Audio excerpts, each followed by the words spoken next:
Right.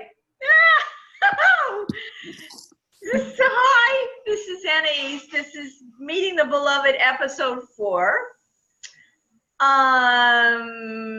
We are doing this as a recording because the technology did not work out. Google Hangouts does not offer multiple party. You can invite people on screen to talk with you.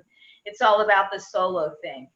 And that's not what our soul group is about. So we're going to do this live and record it, and we'll put it up on YouTube. And for those of you who were looking for our live stream today, it went the way of the dodo, but something else really cool took its place, and we're not going to tell you about it. Okay, so with me, I have Cynthia Aldridge. Let's play what you call, what's that Squares game, Hollywood Squares. Cynthia Aldridge, Elise Stone, David Boyle, and Anastasia Townsend, and yeah, many sauce. Okay, so we're talking about soul group. We're talking about the process of ascension. We're talking about sacred union. We're talking about union being an incredible journey of gobsmacking conscious co-creation. So we're going to begin with talking about, first of all, we've got a couple topics. We want to talk about connections. And as you're watching this, if you would comment and share which of these topics are pertinent to you, where you are on the journey right now, it would help us to know how else we can better serve you, because we've been through like a lot, and we've been through it a lot for a lot of years.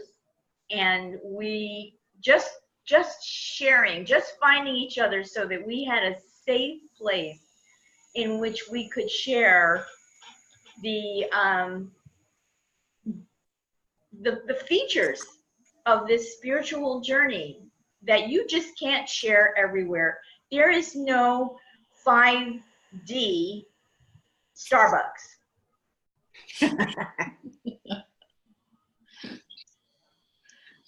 You know, that crazy cafe they had in the Star Trek movies where everybody gathered from everywhere.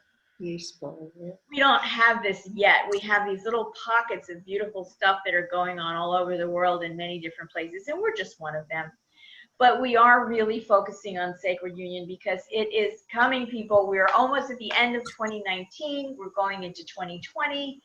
There will be new challenges and there will be new discoveries, and your mission work may surprise you. You may have something come to you out of the blue. Just out of the blue. And light your fire and light your way and lead to something that can be so impactful for many, many people beyond your own sphere of influence. So, welcome, my friends. Thank you for taking this time. Spirit, you know, I mean, really, seriously, we're sitting here, a friend was here trying to work out the IT, and for us to be on YouTube at the same time, it was just not working, but we had something arrive out of the blue, for which I can tell you right now, I'm already grateful, okay? To be continued. So we wanted to talk about connections. We wanted to share how we support each other. Mostly we want to talk about, a lot about timelines, because we are in the process right now. The last couple days, we are merging. Those of us in Sacred Union have merged another major timeline. And so we want to talk about what's it like when you're moving from one timeline to another. How do you know? How do you help to clear and integrate any of the obstacles that are making your transition from one timeline to another a wee bit wonky? and how what our soul group has come together with our product line, how we can make it less wonky for you. Okay, so the first thing I want to do is I want to talk about how we all got connected. And some of us go back a really long time, and some of us go back just a couple of years. Okay, so and we all have our own connections, right? We've got branches of connections that go in lots of different directions based on what I'm now calling our cover stories. Like, what's your cover story? Like, what's the cover story you're wearing over your total fantastic multidimensional self? What's your cover story? So, maybe, let's see. Elise, I think you're kind of like last one in, most recent. So why don't we start with you and let you share a little bit about how we got connected and how you're connected in the new place where you're living and what your sacred union journey is looking like right now. Sure. Well, I met this lovely group of people online, having done my spiritual journey since I've been, oh gosh, probably about 18, 19 years old. I knew that there was something bigger than what I was seeing in organized religion and such, and I really wanted to work with that. And so, having experienced multiple woo-woo stuff, you know, I was looking for a community of people that was experiencing things in a similar fashion, because it just wasn't happening in my regular peer group, whether it was my work or my other relationships. So I found Anais online and at a workshop, and I just, the minute I saw her, there was this connection. And I just kept going with that. And it was really, I did a lot of personal work with her, as well as doing her workshops. And I just healed a lot of my wounds, and it all came together, and my soul kind of just woke up and started, you know, doing great things. And because of all the healing that I did in my past with my past stuff, and up until her meeting, which was very deep and to the point with all the work that she presented, it just kind of opened up a whole new life for me here. I had been living in New Jersey for about 20 years, and the weather started getting real bad there. I'm a big ocean lover, shore baby, and the storms kept coming in, and I had gotten this signal from that I better get out of Dodge before the beach land got swamped. And it took me about a year or so to make my plan to come down to Florida. I have family here. And I beat out Hurricane Sandy by about 6 weeks, and it destroyed the whole shoreline. So anyway, I came down and have been here 1 year. I was in Tallahassee for 5 years. It was during that point that a lot of things were coming up to surface, and managed to just stay plugged into this group and realize that it was my soul group, you know, and just able to experience things even in dream time that I wasn't really experiencing in present time. And that got me excited, you know, that I'm starting, because I always knew I had the gift, but once I started seeing it in other, we'll say dream time, but it was really on other levels, you know, it got me really excited. And I'm just so grateful that I'm a part of this group now, because I mentioned earlier today, I don't feel so alone anymore, you know, and like on that frequency, on that energy frequency, I feel all of you guys. And sometimes when things happen on an earthly level, you just go, ah, you know, and then your soul group energy kicks in, and you realize that you have all these people, not all, but several people, all of you here, that are helping you on these other frequencies. And you just feel like everything's on purpose, that everything's flowing, even with what's happening in human, you know. So I've been working on my sacred union self, you know, becoming the best sacred union partner to myself, and knowing that I've got a great work that I have been doing, and then even more great work that's coming. And so once I really kind of cleaned out all that dark caca, I began to really see the light. And it's been, you know, I came down here, my brother passed away last year. I was offered his home the day of the funeral, and I couldn't see it in the realm of possibilities. And then the more work I did with Anais, and you know, the more work I did for myself, it became a possibility. And here I am, you know, starting a whole new life. It was, you know, I was 60 years old when I started that. And it's been an amazing journey. It really, really has. And I couldn't have done it without y'all. And I'm just so proud and happy to be a part of this forum, this group, this soul group, and really looking forward to what the future is going to bring. So I thank you all, and I'm just so proud and pleased of all the work that everybody's doing here, because it always inspires me and motivates me. So, and that's about it. Yeah, and Elise comes with a lot of gifts and a lot of skills and a lot of talents that she is nurturing and that she's sharing in her community where she lives in Florida, and that she's sharing with us. And she and I are doing the Shareable Wave together, the podcast. So she is my my posse on that project. And we do, our connections go like this. We come together and then we go. And we do whatever we're doing. And then we, you know, we yakety yak, and then we come together, and then we go. And then we come back. And for me, every return is a return to heart-centered. Every return is a return to who am I being? How am I being that person? Where am I in truth, transparency, and trust? Where am I? Oh God, the release flares. Help me, right? And so we just keep doing this, and it's so beautiful. Okay, thank you, Elise, for sharing that. And then Cynthia, if you would, just, you know, your connections and how that kind of worked. Well,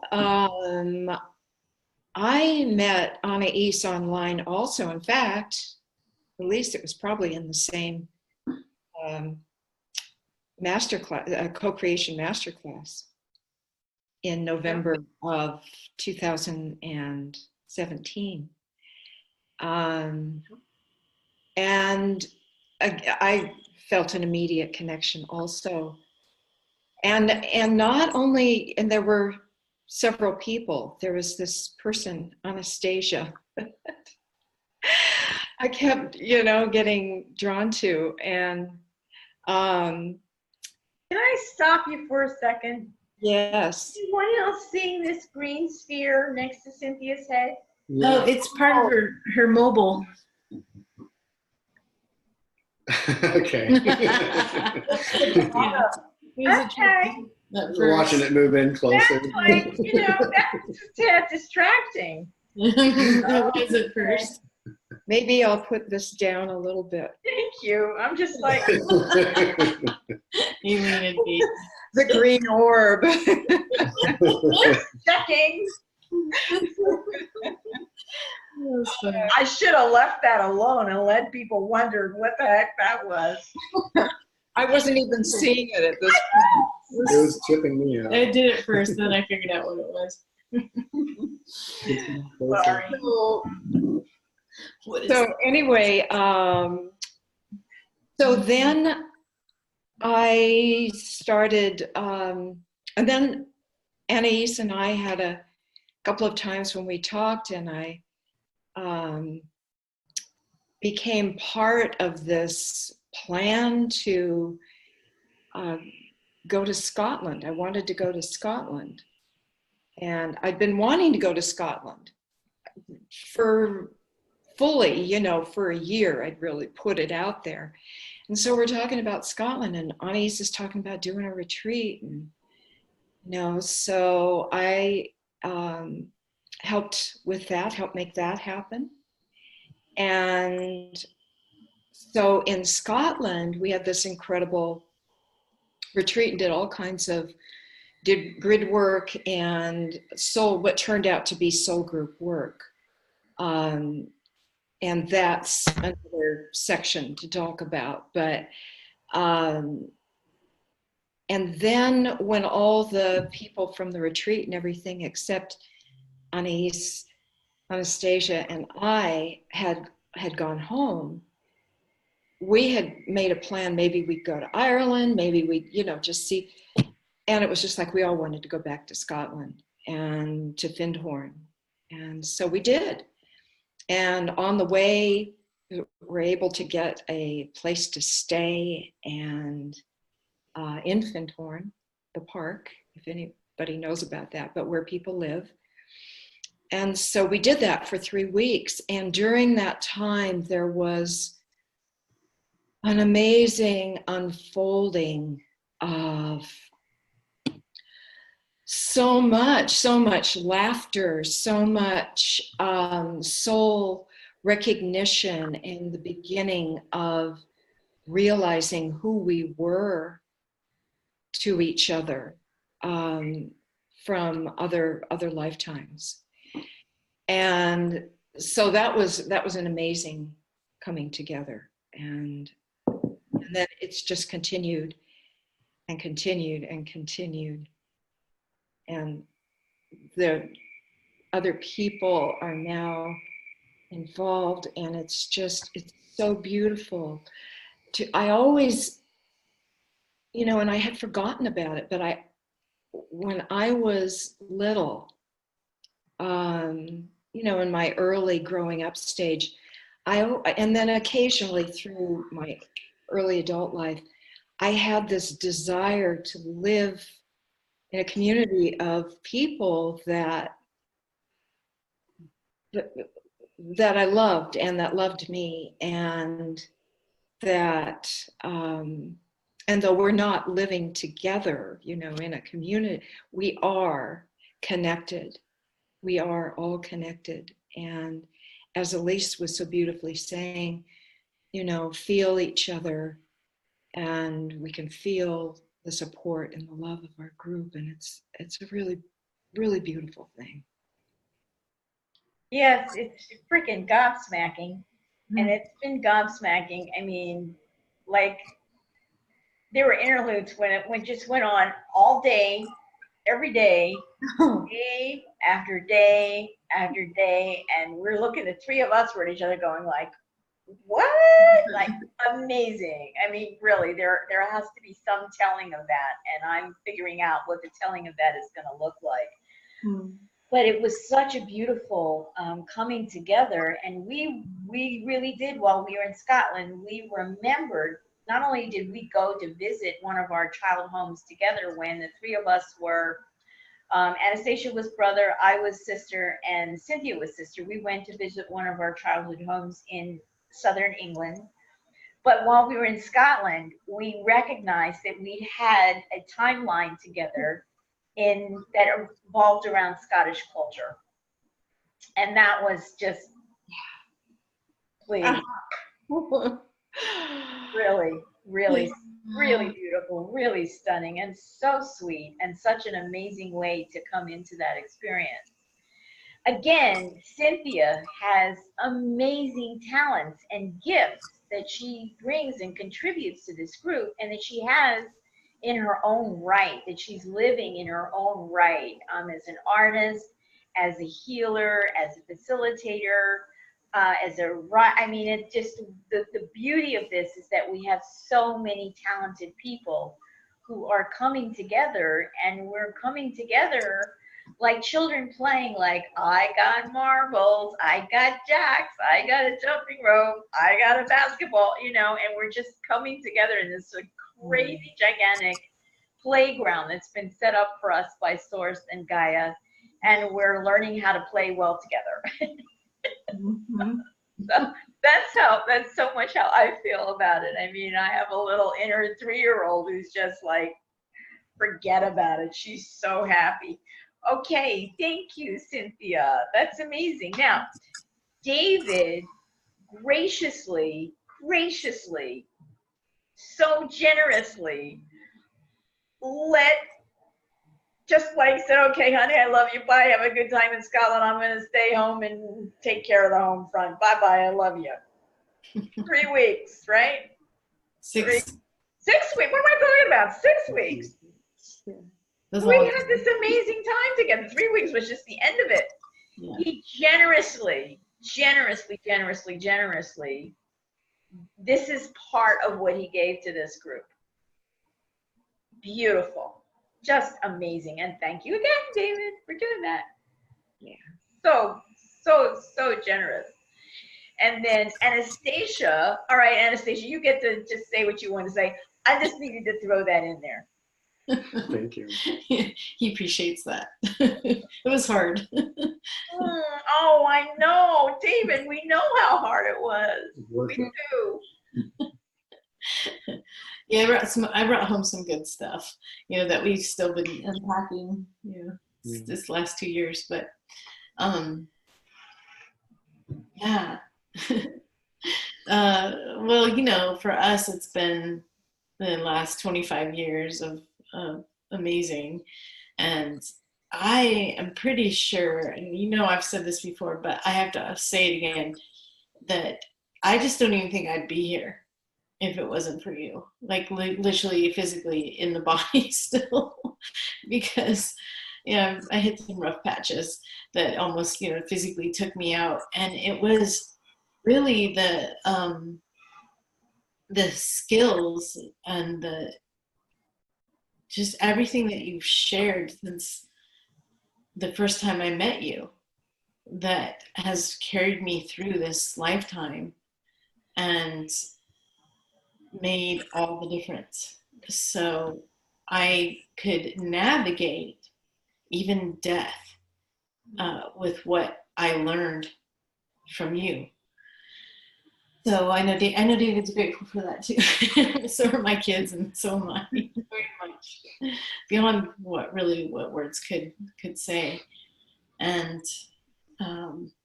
everything that we've done has just been incredible. I really am there needs to be some new words, because it doesn't cover it. It just does not cover what we do.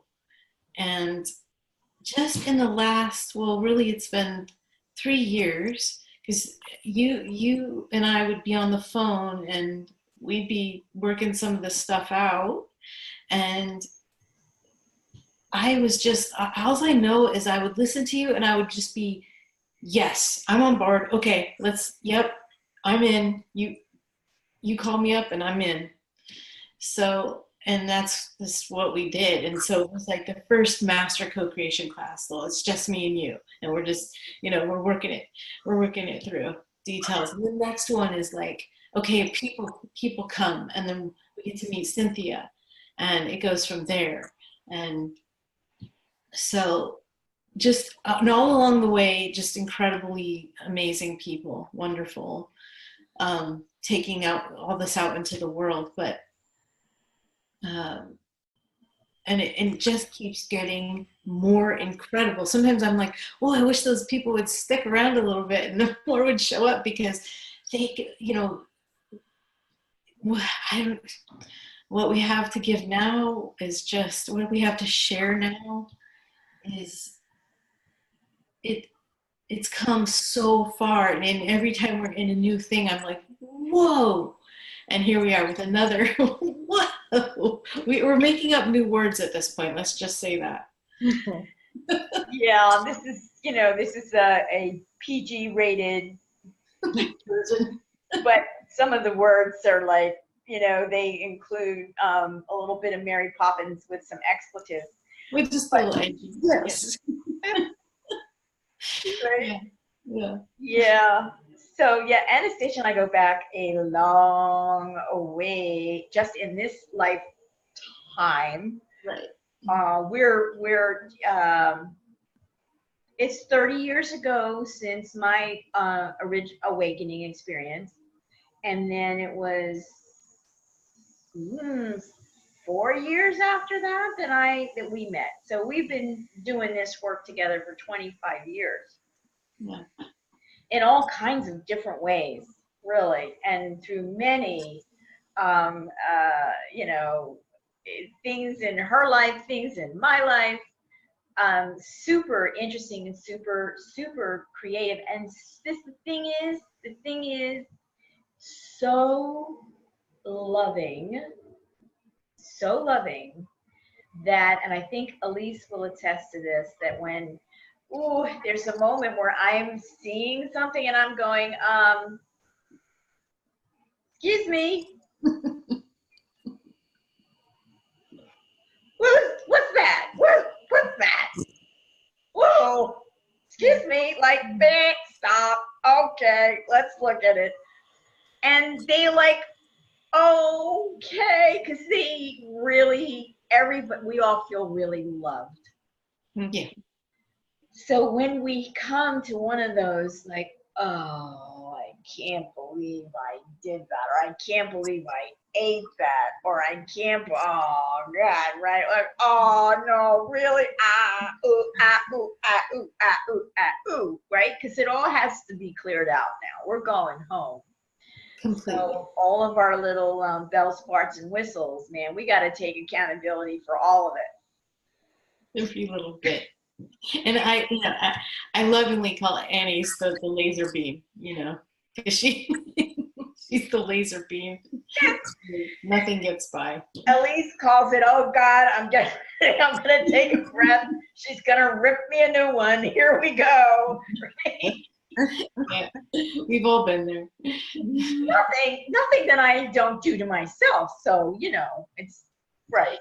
No, and it's all with love. It's with love. True. Golly. So there are those connections, and that's kind of how we support each other. But the feeling across timelines has been, and I kind of want to talk a little bit more about that. The timeline, when I had my awakening in 1989, one of the things that happened to me was after the silver, and it was silver white light. Let us be clear, it was not just white light, it was silver white light that shot up and activated my pineal gland. And then I was in a surround sound internal theater with information and guidance and connection, going through what I call the Rolodex. Now, at that point, it was just the highlights of a show where you're seeing scenes from a show, and you're like, oh yeah, I remember that. I was that person, and I was doing that. Oh yeah, oh look, yeah, I was doing that. Okay, so this was going on like this, like flipping channels, like cable channels. Mm-hmm. Seriously. Now that we have the technology, back then we didn't have this. It's like flipping, just flip, next, and then I was like, okay, enough. What's the point? Now, my context at that time was different than it is now. And it was that I could look at that experience as being a past life review. And then it became a future life review, right? So it was all these timelines.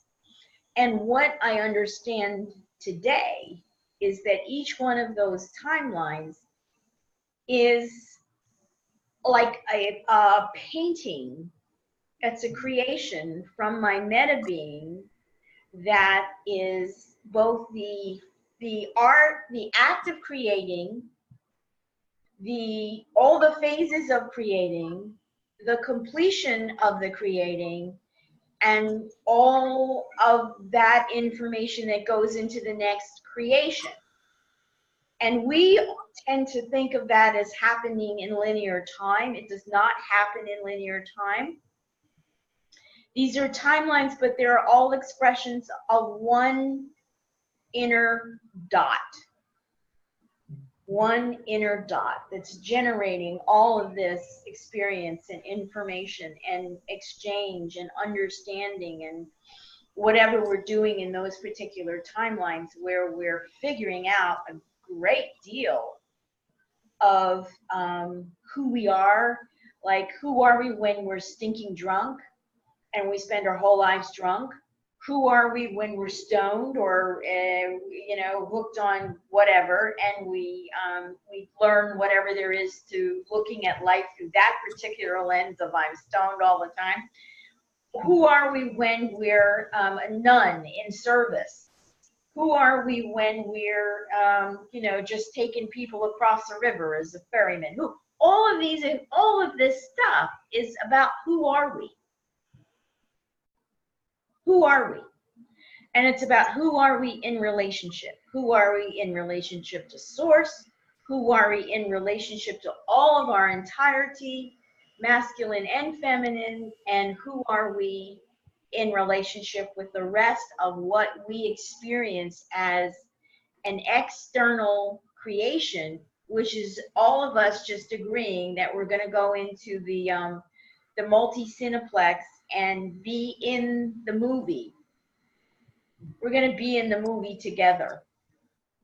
And then when we're done, we're going to come out of the movie and we're going to come out and go, oh man, that movie, I love it. Did you love that scene? Oh, well, that costume was amazing. And oh, where did they get those props? And we take this all so seriously, right? Because when we're in it, we're in it. And then you reach a point where you wake up to the point where you go, oh, wait a minute. I'm in it, but I'm also sitting here watching it.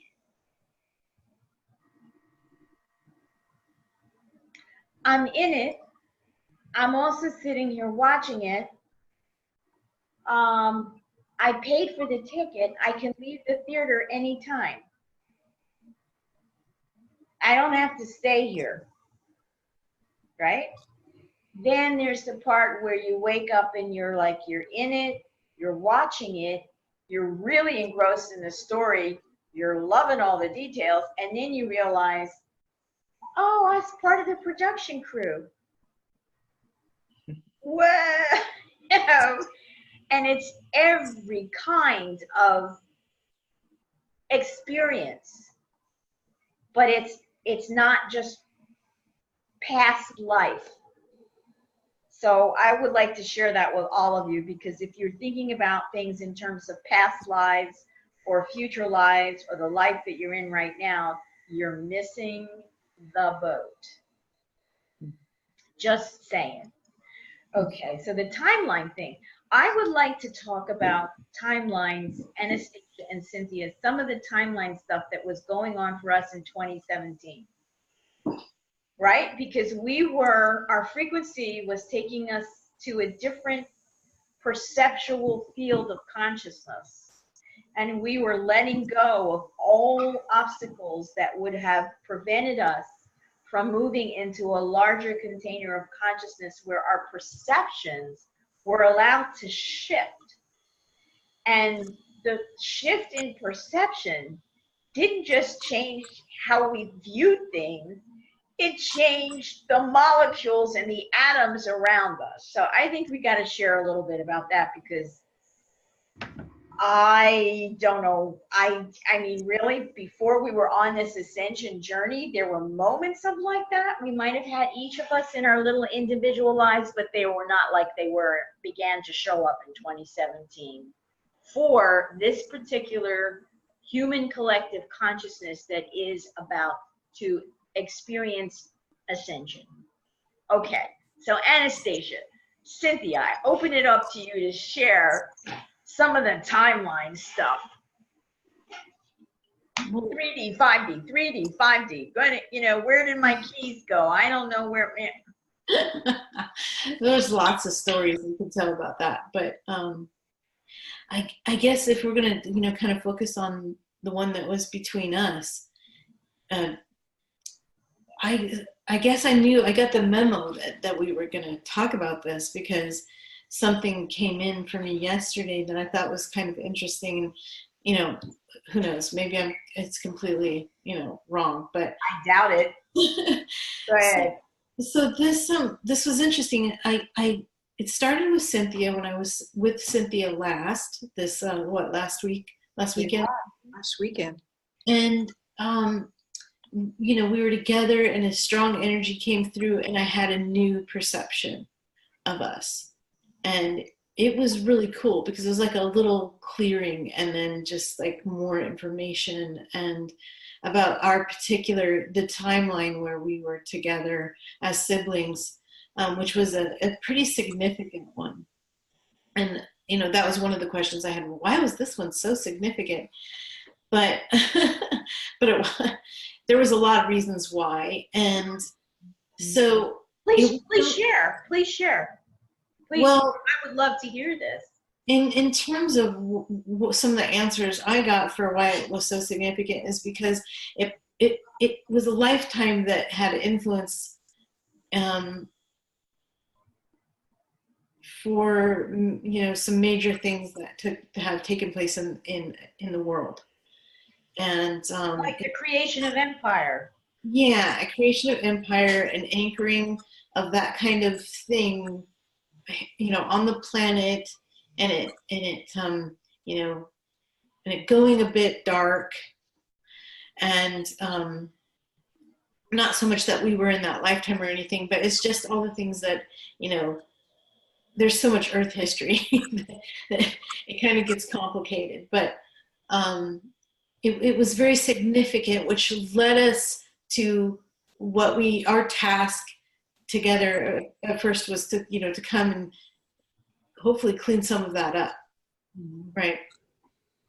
So what was interesting about it all coming together and us landing ourselves literally in the physical territory of this lifetime, which related to that timeline, was pretty powerful. And what I noticed standing back from this point in time now, I looked and I was like, oh, okay, well, we actually had a little bit of overlays that we had to work out. So some overlays came in because certain things didn't make sense to me up until this moment with Cynthia, when I was like, wait a minute, I was really sort of that person. There was that overlay was going on. So we had our physical, like, now moment, and then we had the overlay. And we cleared that overlay. But while we were in it, there was just some interesting dynamics that happened. And it made me realize, wow, this is the kind of stuff that people are dealing with when they're in relationship with each other. It's not just this current now, be here now moment. You've literally got some influences coming in from these other timelines where you've got to, it's really hard in the moment to figure that out. Mm-hmm. And you know, you're sort of like, I know this person, but then they're doing things that aren't quite like how I know them to be, is the best way I can put it. And I'm, you know, we're sort of playing these out a little bit. So standing from here now, I'm looking back and going, oh, that's cool. We were doing that, and now it makes total sense to me. And yet at the same time, we were also doing the now moment and working it out to clear it. And once we, you know, we got that all cleared, you know, and it all came through going to the land where all these things were anchored, and, you know, other people added to that the anchors there because it's a frequency. And then next thing you know, you got, you know, stack them up. Okay, more shit we need. So we just were able as a group to go in and just like unanchor those things and just completely clean it up, take the burden off this planet, take the burden off ourselves. And boy, did that lead to some cool things that, you know, that unfolded from there. It did. And I'm thinking of a specific event that's an indication of how this timeline stuff works. On our trip together to Scotland, we also went to Southern England, and we went to do energy grid work at both Avebury and at Stonehenge, because we had connections from other timelines that needed our contributions, choices that we made that were not aligned with source. We had to clean those up. Plus the harm we had done to Gaia, just playing, just being kids, playing. It's like putting a 5-year-old in a laboratory where there are uncovered test tubes with the Ebola virus in them, and the kids just could do whatever they want, right? Like, OMG. Yeah. So we're going now. I have booked ahead of time our scheduled group private tour of Stonehenge with an amazing guide.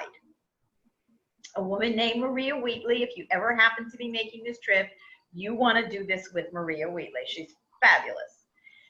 Okay, so we have a scheduled appointment time. We get up at 4:30 in the morning to be where we had to go so that we could be on time for our morning tour, which began at like 6 o'clock in the morning, whatever. So we get there on the appointed hour, and I had made the reservation. It had been made in my name. I had the receipt number. I had all the information ostensibly I needed to have just to give to whoever, and we just would go through.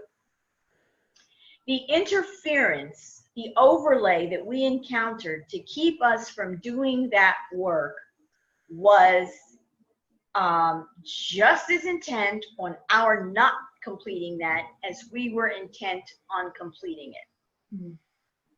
So we get to the gate, and I give the guy the information. He says, "You're not on this list. We don't have your name on here for anything today." Yeah. And I'm like, okay. And then I had to navigate how we were going to manage this, because I immediately understood as overlay interference. Coming from a group of beings that we know, the energy frequency of them, we know is the Draco. And they're part of the patriarchal domination system on the planet. And they've been here for a really long time. And they're not just here. They're a lot of different places, screwing stuff up for a lot of sentient beings. But we needed to get this through this one little hump. So we wait. So then it's like our cell phones are working, and I know Maria is, I knew to count on her, I knew that she was going to show up for us. And so then I eventually asked the guard, I said, "Would you check and see on the other side there that you've let someone in whose name happens to be Maria Wheatley, because she's our guide and she can confirm that we've booked and blah, blah, blah, blah, blah, because she does this a lot." So he went and checked, and sure enough, Maria was there. And then that led to a conversation, which is, okay, we're going to let you in. You have to go down to the parking lot and wait, because we still can't find you in the booking. We can't find a reservation. We know Maria. She says you're booked. I've got no paperwork. Okay. So we go, we park our cars. We were in 2 cars at that point. We get out of the cars, and I gather everybody around into a circle. And it's like, okay, we have to do some conscious co-creation work right now, or to get through this barrier that has been set up for us. And so at that point, I had a surrogate divine masculine who was very reluctant to be in that surrogacy role, because he was actually part of the problem. And he was there with us because he was part of the problem, and he needed to be part of the solution. So we're standing in the parking lot. Now, Maria Wheatley has joined us in the parking lot, and she sees us gathering in a circle. She could feel the vibe. And she just like, "Can I join your circle?" We're like, "Absolutely." And so then I got into the circle, and I'm addressing the Draco energy all around us. And I'm like, this is not going to fly. We are here to do this work. We are here to do it now. And I am absolutely, I cannot make it any clearer that you best get out of the way. Right? So we did our thing. The next thing you know, it's a guy with a walkie-talkie. "Oh, are you the party of people with Anais Salas? The bus is leaving." Just like that. From being completely blocked from a major piece of clearing work that we needed to do for our soul group history to, "Here you go, get on the bus." Right? That was just one example that to me was so clear about the timelines, the overlays, the intentionality, the being aligned with source right now. And it's like, I have the authority, and I will move you, because you no longer have any kind of standing to be in the way. And that's also the support that we give each other, right? Because we were in a circle, we're holding hands, and we're like, we're doing this, so you just better just move it. Maria totally got it. She like joined our soul group for that tour that morning, and she was amazing. Then there was, you want to tell the timeline situation, Anastasia? There were so many moments. There was the drive down from Edinburgh to Salisbury, where our cell phones weren't working, and we're literally working with, this is where our communication system right here. Seriously, right? We're wearing, the people who needed to be wearing their jewelry were wearing their jewelry, and somehow this helped us like get mental messages to each other that freaking worked. It was amazing. But on that drive down to Southern England, we had Googled from Edinburgh. It was supposed to be six and a half, 7. Google is part of the Draco domination system. Let's be really clear about this. I'm calling you out, Google, and you know what you can do with your what. So we're relying on the Google time and the Google Maps, and we're driving down from Edinburgh to Salisbury. It's supposed to be 6-7 hours. Yeah. 6-7 hours go by. We are nowhere near our destination. We are all tired and cranky and hungry and like, why is this taking so long? We had been moved into an energetic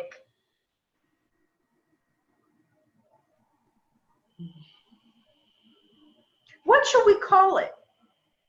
Doldrums. I don't know. A void or doldrums to see if they could generate strife among us, to see if strife could be generated, to see if separation could be generated, to create a fracture among us.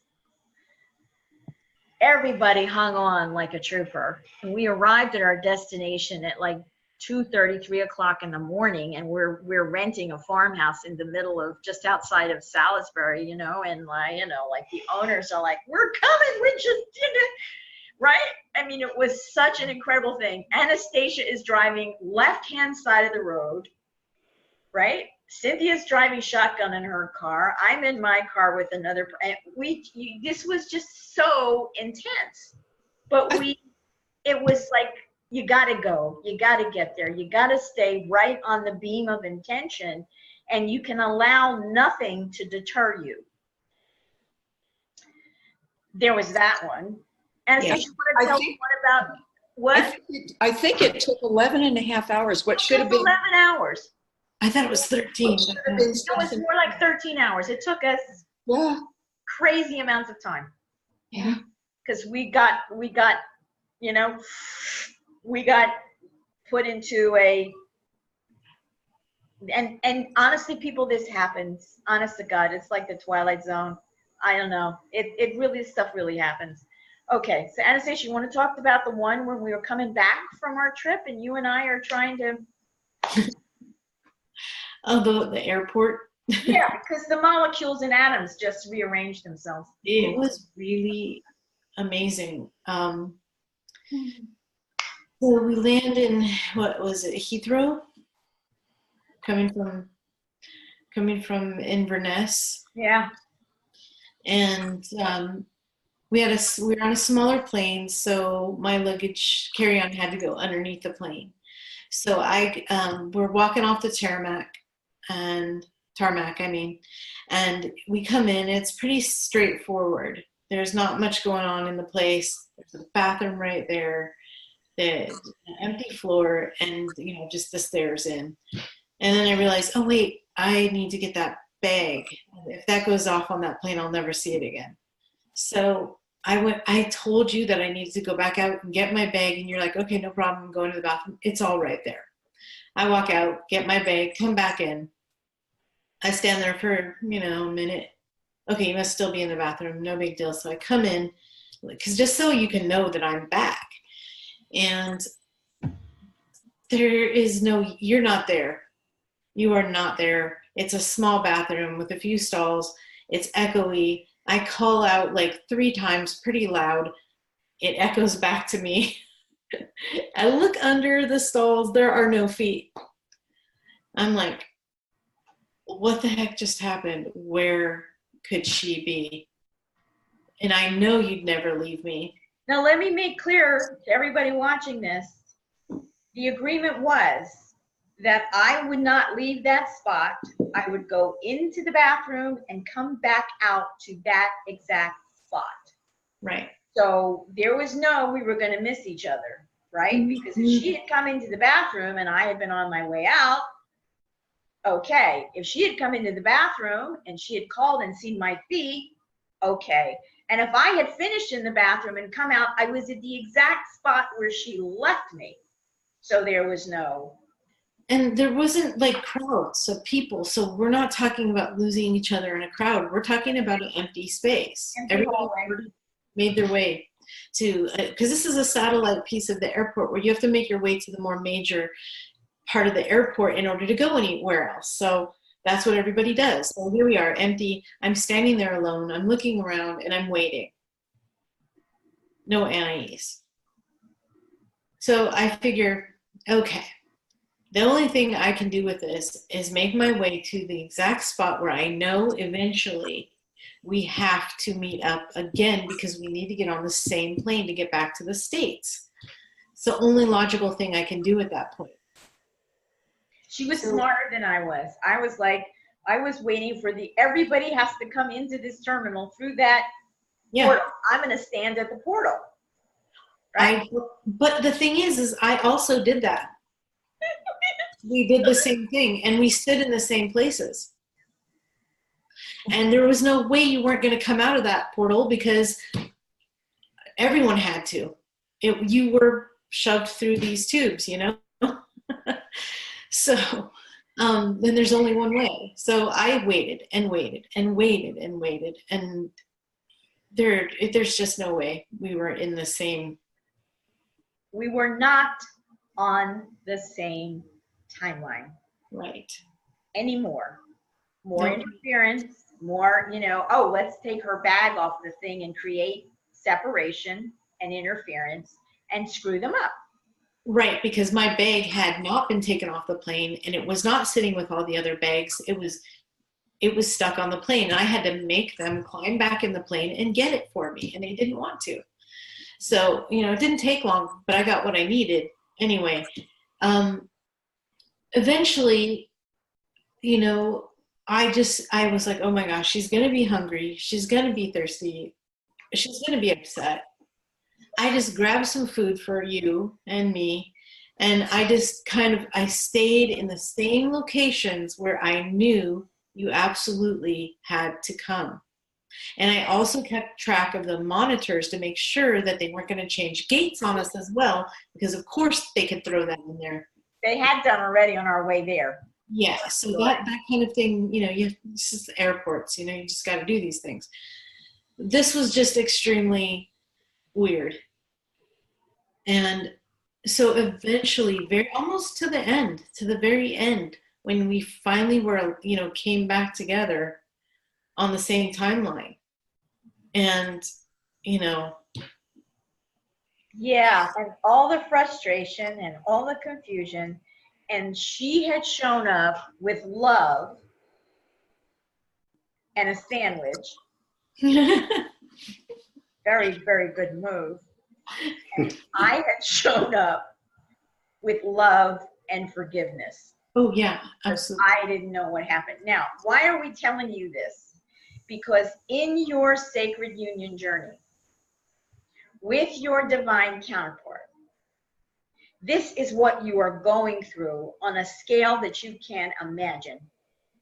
For you to end up at the same gate, at the same airport, on the same flight. This is what you're going through right now. Right. Exactly. Right? And then you're like, I don't know. Where did they go? How did I miss them? I'm in the right place. Blah, blah, blah. Now, I want you to imagine this with like 100 different, it's like a Rubik's Cube timeline. And the exact solution for that Rubik's Cube has to happen for you to come together with your sacred union counterpart in the flesh in a lifetime where you guys can get back to union. Mm-hmm. And she's not even my beloved. She's just my good friend. Right. You can't imagine what goes on to get all of this lined up properly. And you can't imagine the interference to twist something, to create separation, to create confusion, to create mistrust, to create the tendency to blame. It's your fault. You fucked it up. I mean, this is going on in your sacred union journey process between you and your divine counterpart. This is why the whole element of self-love, forgiveness, compassion, right? A willingness to go, okay, return to the heart, to put blame and judgment and all of that down, because if you're carrying that with you, you will never connect. Yep, that connecting flight will not happen. That connecting flight will not happen. Yeah, it is a frequency thing that we are dealing with here. Mm-hmm. Yeah, and your bags, oh please, your bags will get lost. Your flight will go to a different gate. You won't get the information.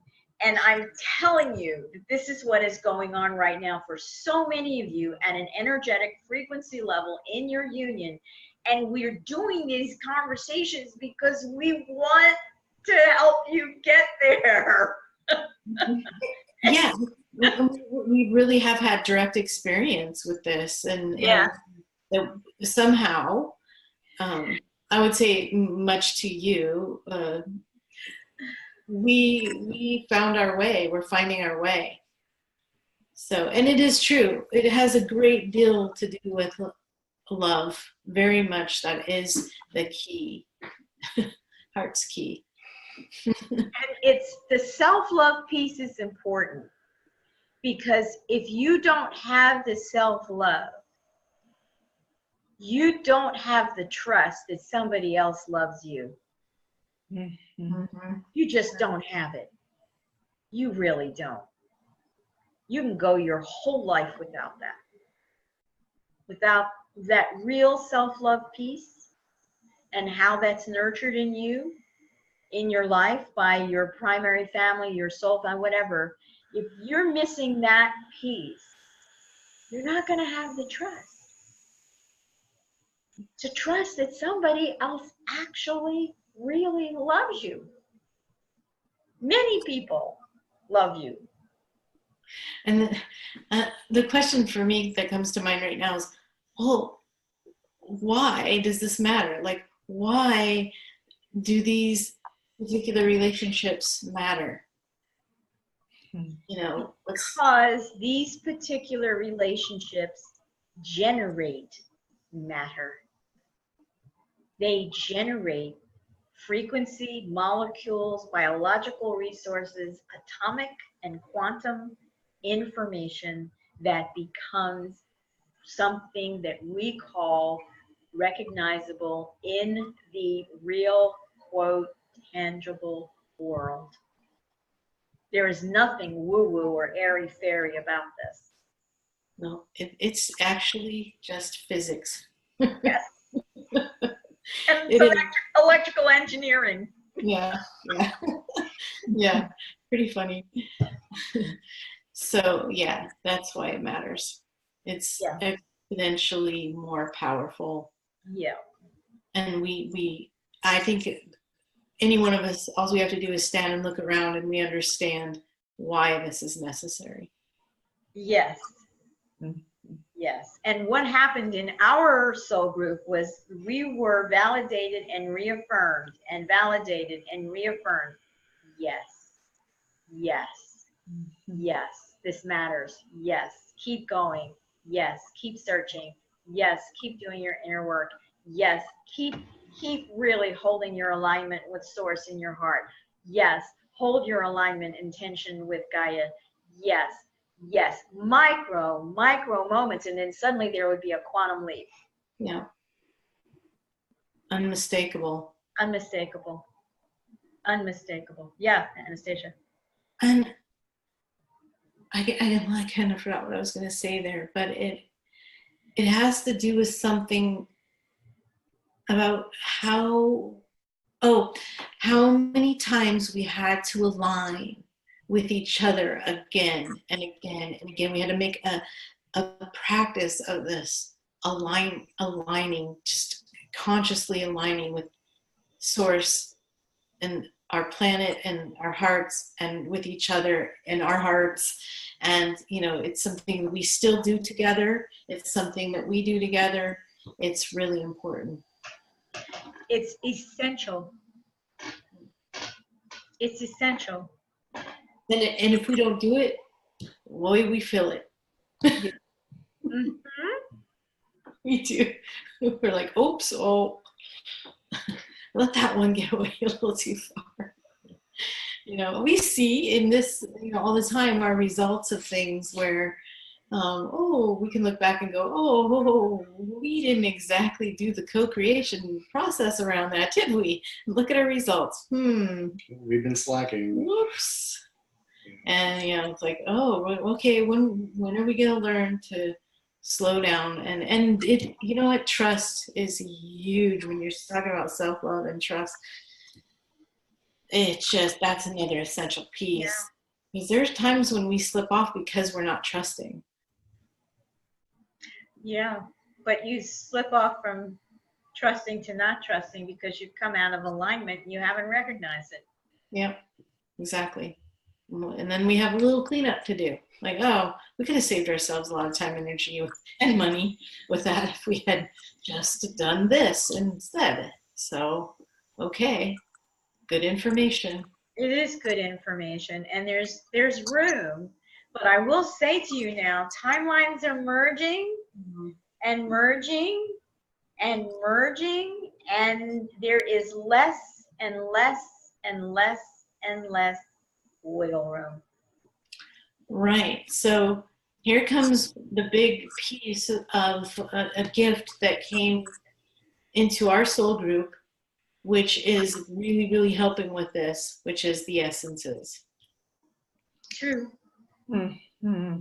All the work that we did in cleaning up, the timelines together, this was the gift. Yes, this was the gift, and this is part of our soul group mission, is sharing that gift with you and making sure you have access to it. And until you use this information and realize the subtle, gentle way in which you can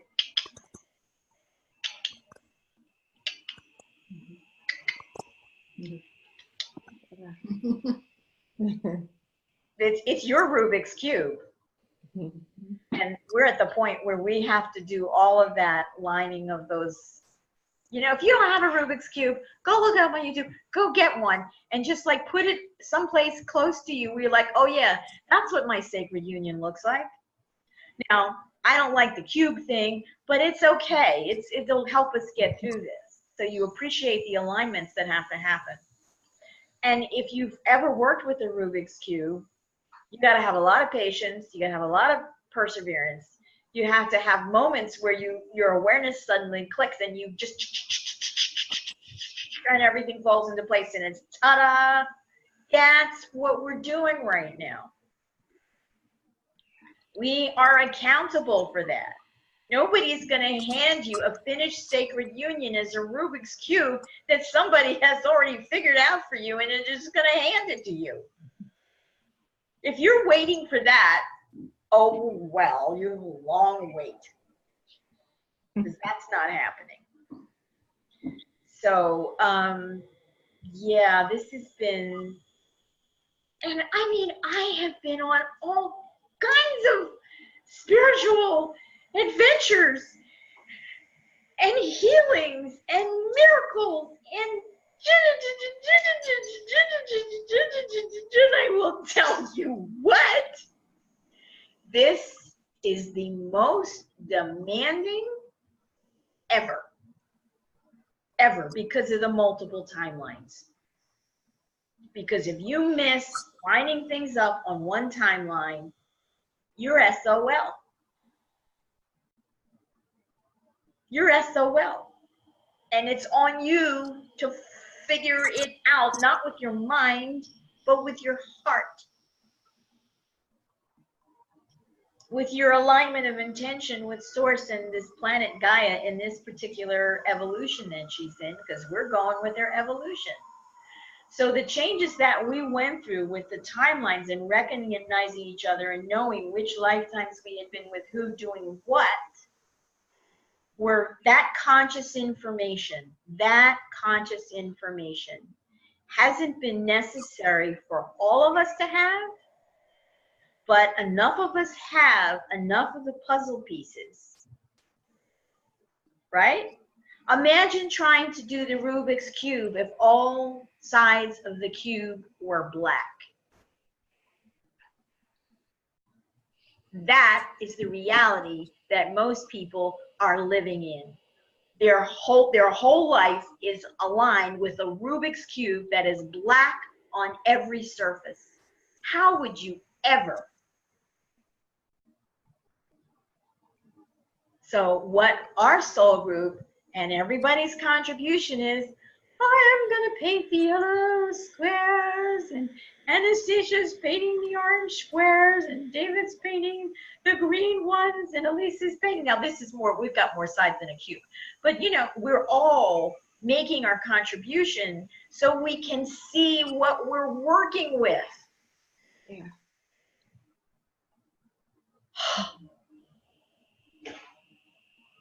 I think that's a pretty good analogy, actually.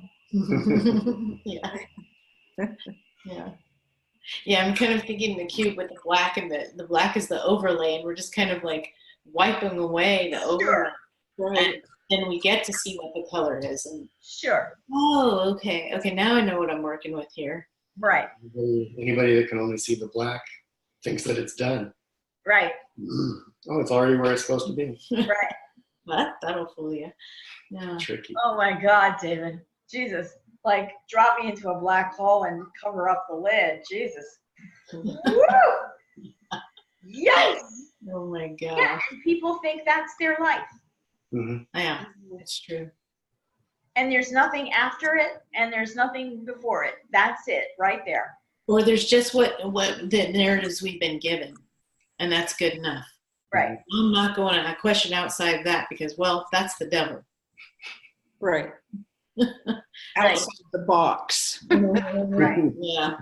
Yeah. Not appreciating that a black cube with no way to solve the puzzle you've been given to solve by the culture, which says, hey, here you go, it's easy as pie. Just go, get yourself a college degree, work hard, follow the rules. You'll have no problem solving this. You'll have this solved in cue the laughter of the evil genius. Yeah. Right. Intense, people. It's intense. So Cynthia and Elise, I'm going to shut up and we're going to let you talk because some of this may have landed on you with a different perspective. Mm-hmm. Oh. Wow.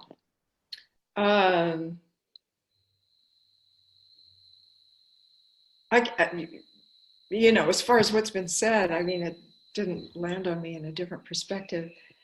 I was on my, because I had to come late. I couldn't get away at the same time that Anais and Anastasia did.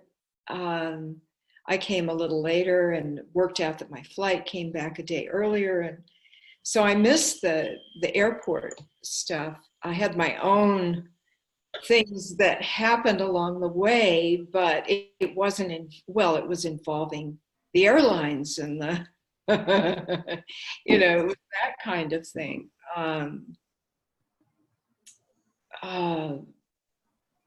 You know, but it's just one of those things where, you know, okay, I surrendered. Arrived in Heathrow, had a certain time when I had to catch the plane to Edinburgh, and the plane was late, and it was way over there, and I was making really good time, and maybe if I could just keep going, but I had to go through customs, right? Get down where the customs, boom, it's just full. It's a room full of people, full. And so I'm going, you know, hey, you know, I got this, you know, to anybody who could help me and put me up front. Somebody move, you know, I got people to move me up further and further and further and further. So, but still, there were lots of people. And so I get through finally, and I'm looking at, I mean, before I get through, I'm going, okay, there's no way. This plane, I was still in the customs line, about ready to be seen, and the plane was taking off in 5 minutes. Oh, well, you know, I'll have to figure that out. I just surrendered to it. Okay, so something could work here. How about if the plane is delayed and it's still there at the gate when I get there? So I run. I get through customs and I am running. And I'm running, you know, I got a backpack and I got a, you know, so I'm running and running and running and running. And I get there, everybody's just sitting around chill. They're just, and there's a line. And so I come up to the people at the end of the line. I go, so the plane hasn't taken off yet? And they said, no, actually, the plane never arrived and they're sending another plane. And so it's been delayed. And I had time to chill. Molecules, atoms. Yeah. Right? Yeah. Yeah. Now, when Elise decided to move from Tallahassee, we did a session together. Remember where we changed your timeline? Yes. Maybe, I mean, you may have some other things that you want to share, but maybe I don't know. Sure.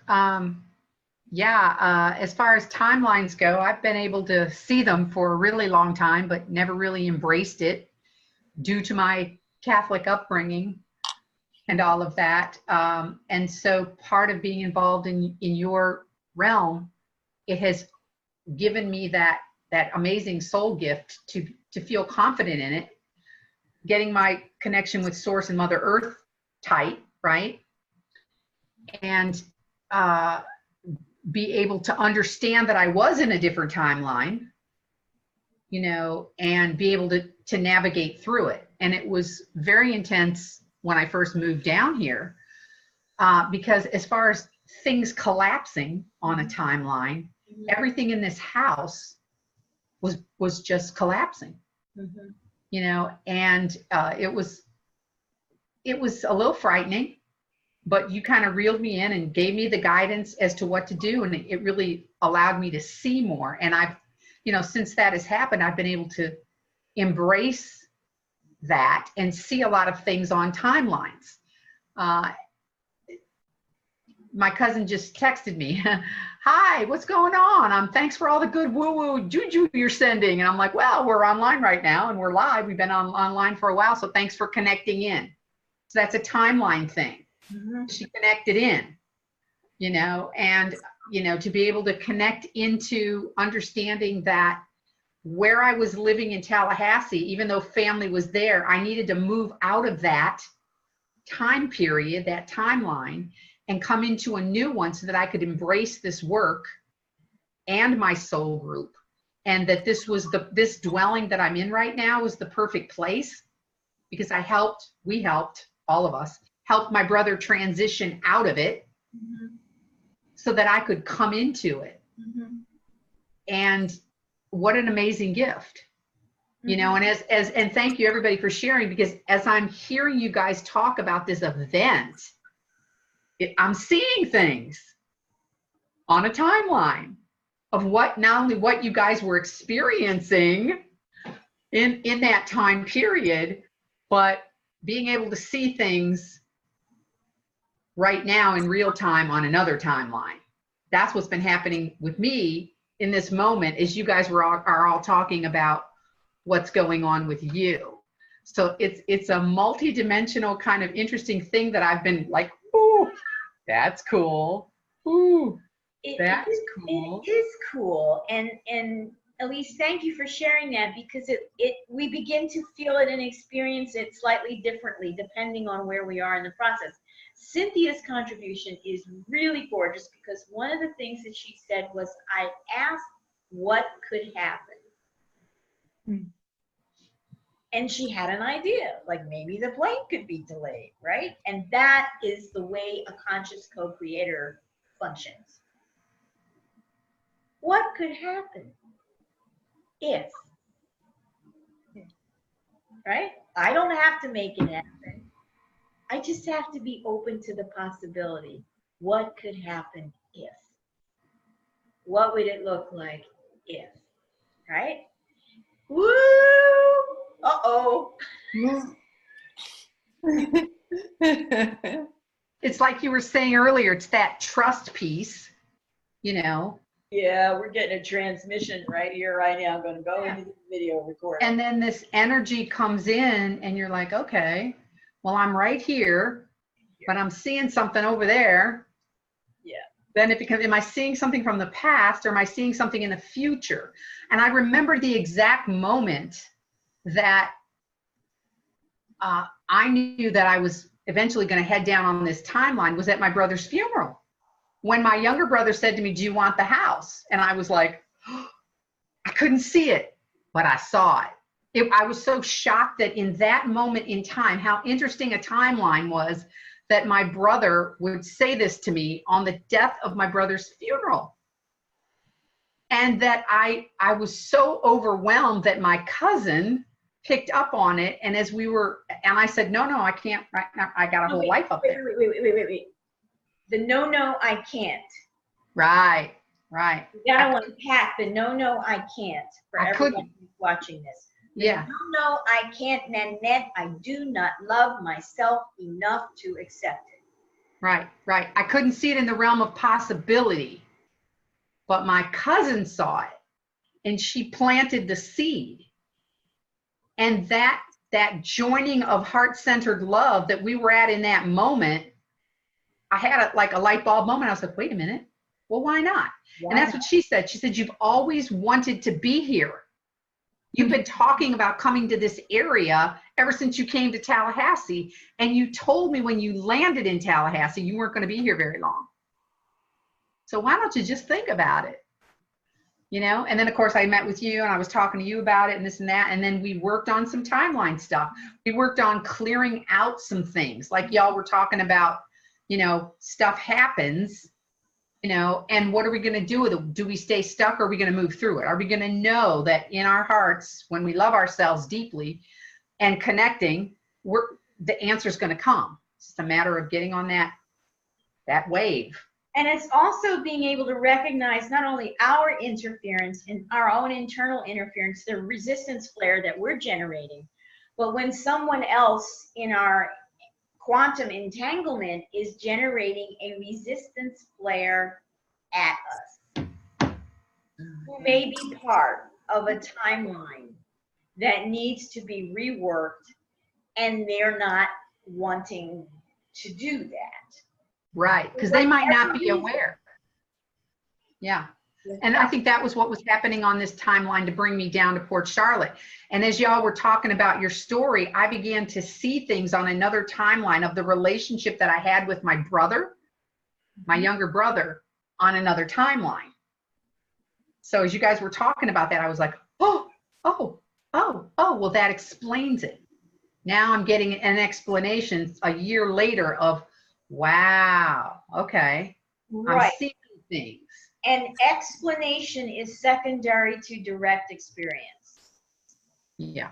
And so the other gift that we give each other in the soul group is trust your direct experience, allow it, relax in it, and the explanation will show up when you need it, when you're ready to receive it and understand it. But don't block your direct experiential connection with Source and with Gaia, because you require the explanation before you will trust. Yeah. And do you remember, Anais, when the water softener line broke? I do. That was a pretty cool story. May I share that? Sure, go ahead. That was a cool story. So I had been in the house maybe, I don't know, a couple weeks, not very long. And just a little backstory. My brother had been sick for a really long time, so he didn't get a chance to keep up with the house. And one night I had this feeling something wasn't quite right. I got up in the middle of the night, went to the kitchen sink, and I looked down. There was a puddle of water. I opened, to look underneath, and I didn't notice anything. But when I opened the side cabinet and I saw something dripping and I touched it, it blew. And water literally started coming up so fast. And I was almost in a panic, but I mean, I kind of work well under pressure. I run into the closet to get all these thousands of towels that my brother had. Like one person has 100 towels. Do you really need that many? But it was kind of interesting that all these towels showed up so that I could block this area and redirect the water as I'm calling the police, the fire department, my brother, what's going on, And I remember what you said to me, and that things were collapsing, and why were things collapsing, and that I really needed to take a look at that. So there was this energy that was coming in to throw me off my path. It was coming in. Mm-hmm.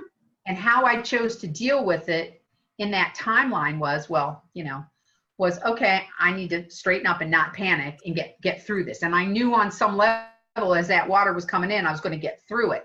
But then after that happened, you began to explain to me what had really happened. So that was a timeline thing. And it was amazing that I was able, with your help, to clean that up and to be able to understand, as you guys were talking about, that these energies come in that want to distract you, throw you off your path, those dark energies that come in, and how do we deal with it? And not being afraid of it and embracing it and understanding it was the beginning for me to go, okay, I don't need to be afraid of this.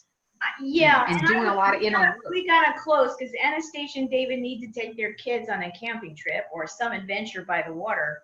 Mm-hmm. But I want to just say to use the word dark energies, and I want to put in a different frame there, and I want to say the word unconscious, unconnected to source energies. Unconscious, unconnected to source energies. Because dark matter is 96% of the known energy that we're able to quantify in the universe. So we don't want to be giving dark matter or dark people, or we've got to be very careful about our language. All right, but I get it. It's thrown around and it's very loose and fast that it's dark. And what we need to understand that is the unconscious energy that is functioning in separation.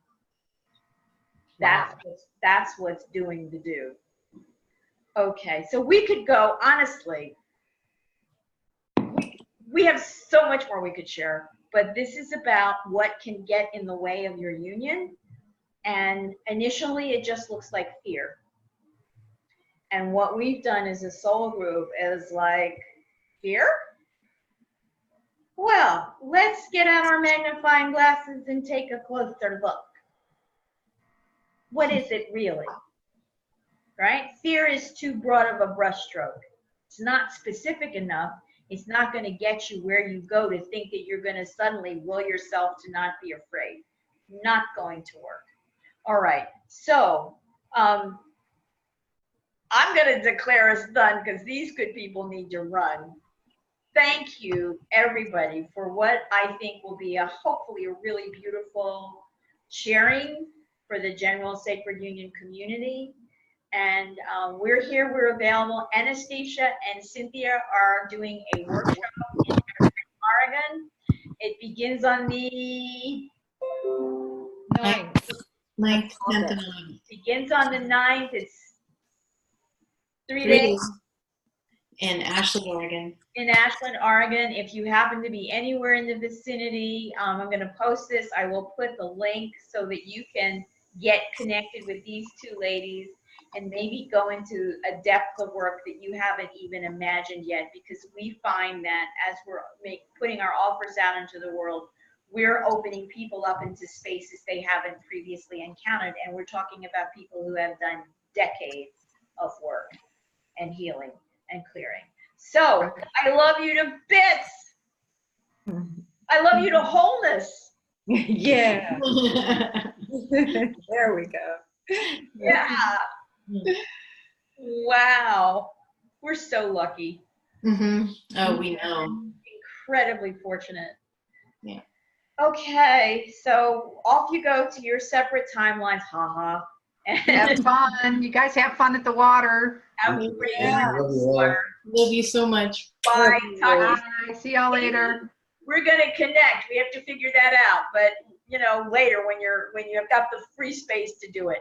Okay. Mwah. All right. Take care, everybody. We'll see you later. Thanks. Bye-bye. Bye. Okay.